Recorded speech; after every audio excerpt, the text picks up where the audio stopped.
Assalamu alaikum. Welcome to SDLC Online. Today we are going to learn about the concept of size. This seems very easy and a lot of kids respond very quickly. But it is very important for the kids to understand this basic lesson as they develop a stronger base for the things they will be studying as they grow, like bigger and smaller number values, size, length, volume, weight. So before they get into all that, let's teach them some basics. Big and small. Color the big animal and color the small animal. You can also put different objects of big and small sizes and ask the child to sort them. For example, the horse is big and the sheep is small. Big and small. Besides animals, we can also use different kinds of shapes and blocks for the child to understand big and small. This is one of the most simplest and quickest exercise to teach the child the concept of big and small.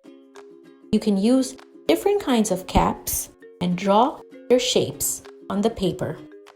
If the child is less than 3.5 years old, only give them the concept of big and small. For the children above the age of 3.5, teach them about big and bigger, small and smaller, a small circle, a smaller circle, a big circle and a bigger circle, big and bigger. This is the iconic ping tower used in our classrooms to help the child understand the concept of big and small along with many other concepts. It is a very engaging and visually appealing sensorial activity.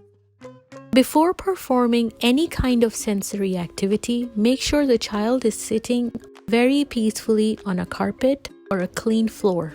For a child below the age of 3.5, introduce the concept of big and small only. This is a big block and this is a small block. This block is small and this block is big. For a child who is above the age of 3.5, you can introduce the concept of big, bigger, biggest, and small, smaller, smallest. Place the objects of comparison in front of them. This is big, this is bigger, and this is biggest. Big, bigger, biggest. Similarly, you can teach them about small, smaller, and smallest.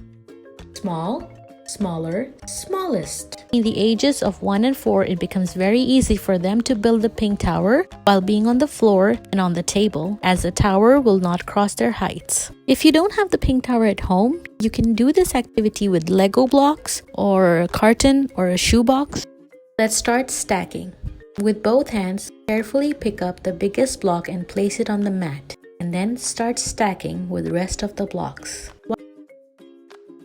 While stacking, ask the child to carefully feel and inspect each block carefully. If the child places a wrong block in the middle, they will have a chance to easily self-correct themselves, because if the tower is not built in the correct order, it will fall. Use both hands to stack. It develops a good hand-eye coordination.